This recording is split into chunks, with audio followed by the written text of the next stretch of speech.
की बार 400 पार, ये जो नारा लगाया गया, इस नारा लगाने के बाद इलेक्शन के बीच में आते आते, लोकसभा इलेक्शन 2024 के बीच में आते आते बीजेपी जान गई कि ये नारा अब कुछ काम नहीं कर रहा है।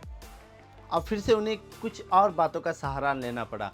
उज्ज्वल निकम, एडवोकेट उज्ज्वल निकम, जो बहुत ही जाने माने विधिज्ञ कहा जाता है, जिन्हें बहुत जाने माने लॉयर है, बहुत बड़े लॉयर है, इनका बीजेपी की तरफ से लड़ना,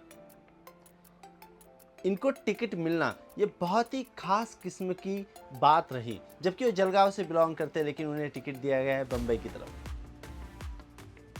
उन्हें सेंटर में लाकर खड़ा कर दिया गया है। ये बहुत ही अहम कड़ी है बीजेपी की इलेक्शन स्ट्रेटजी को समझने के लिए। लेकिन एज यूजुअल अपोजिशन पार्टी इस बात को सही तरीके से नहीं समझ पाती है। और जैसे ही एडवोकेट उज्ज्वल निकम का नाम उम्मीदवार बीजेपी के बन के सामने आया, उसी वक्त 26/11 से जुड़ी हुई कसाब की बात सामने आ गई। 26/11 से जुड़ी हुई हेमंत करकरे जी की असैसिनेशन की बात सामने आ गई। उसी वक्त बिरयानी की बात सामने आ गई। उसी वक्त पाकिस्तान की बात सामने आ गई।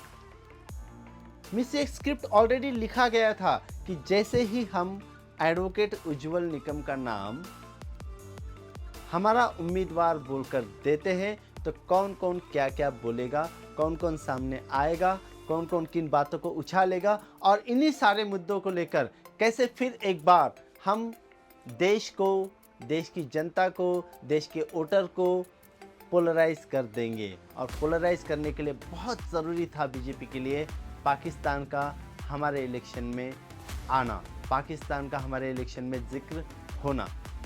ये बहुत इम्पॉर्टेंट कड़ी थी। और दोस्तों, सिर्फ इतना ही नहीं, इसके आगे भी एक और बात है। मुझे तो हमेशा ऐसा लगता है, जैसे ही मुशर्रफ साहब की किताब हु किल्ड हेमंत करकरे नाम की किताब आई, वो तब आई थी, उन्होंने वहाँ पर कुछ ऐसे दावे किए थे जिन्हें खारिज कर दिया गया बाद में, जिनका इतना जिक्र नहीं हुआ। लेकिन ऐसे ही कुछ लोग होते हैं जिन्हें खास करके ये जो पॉलिटिकल पार्टियां होती हैं वो कुछ लालच दे देती हैं। और यहाँ पर हमारे वडेट्टीवार साहब ने तो फौरन ही कह दिया कि Karkare was not killed by Kasab, लेकिन वो किन्हीं और गोलियों से मरा था।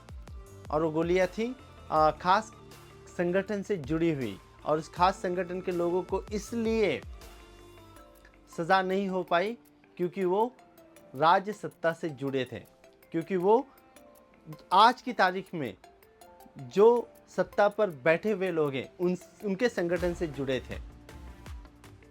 और वडेट्टीवार ने ऐसा हमला बोलते ही, जो कि स्क्रिप्ट में लिखा गया था ऑलरेडी कि वो ऐसे ही बोलेंगे, एक के बाद दूसरा आएगा, दूसरे के बाद तीसरा आएगा, तीसरे के बाद चौथा आएगा, और ये बात बीजेपी ने हाथ में ले ली और कहना शुरू कर दिया कि आज भी ये लोग कसाब के समर्थक हैं, आज भी कांग्रेस कसाब का समर्थन कर रही है, आज भी कांग्रेस पाकिस्तान से जुड़ी हुई है। और कांग्रेस के कुछ ऐसे महाभाग हैं जो इस किस्म की बातें करते हैं। बहुत बार ऐसा लगता है कि जैसे बीजेपी या बीजेपी का जो संगठन है वो उन्हें पैसे देकर कहता है कि भाई आप ऐसी बात करें। आज कल में ही मणिशंकर अय्यर ने भी इस बात का जिक्र कर दिया कि पाकिस्तान के पास अणुबॉम्ब है, न्यूक्लियर बॉम्ब है, और हमें उनसे अदब से पेश आना चाहिए। ये जिक्र करना, मणिशंकर अय्यर जी बार बार इलेक्शन के किसी खास मौके पर, खास टप्पे पर आकर अपनी ऐसी बात रख देते हैं जिस बात को पकड़कर बीजेपी अपना पूरा कैंपेन घुमाते रहता है। और ये खास किस्म की बात खास करके ऐसी होती है जो बीजेपी की फेवर में जाती है, बीजेपी के फ़ायदे में होती है। इस बार उन्होंने कह दिया पाकिस्तान के पास अणुबॉम्ब है और पाकिस्तान से हमें अदब से पेश आना चाहिए। ये बहुत ही खराब किस्म की टिप्पणी थी जिसकी आज की तारीख में कोई ज़रूरत नहीं थी। लेकिन जब तक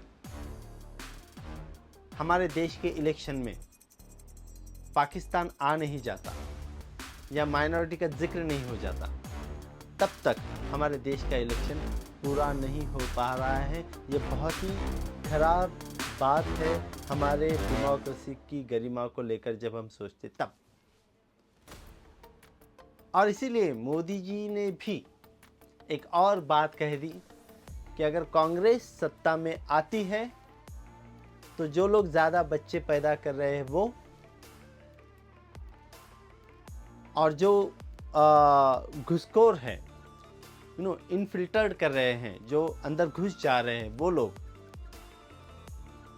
उन लोगों को कांग्रेस आपका आरक्षण दे देगी। और इसी के चलते उन्होंने एक बहुत ही अजीब टाइप की रील भी बनाई है, वो ज़रूर आप देखिए, कि इसके ज़रिए बीजेपी कोशिश कर रही है कि किसी तरीके से देश का इलेक्शन हिंदू और मुसलमान के बीच में बढ़ जाए।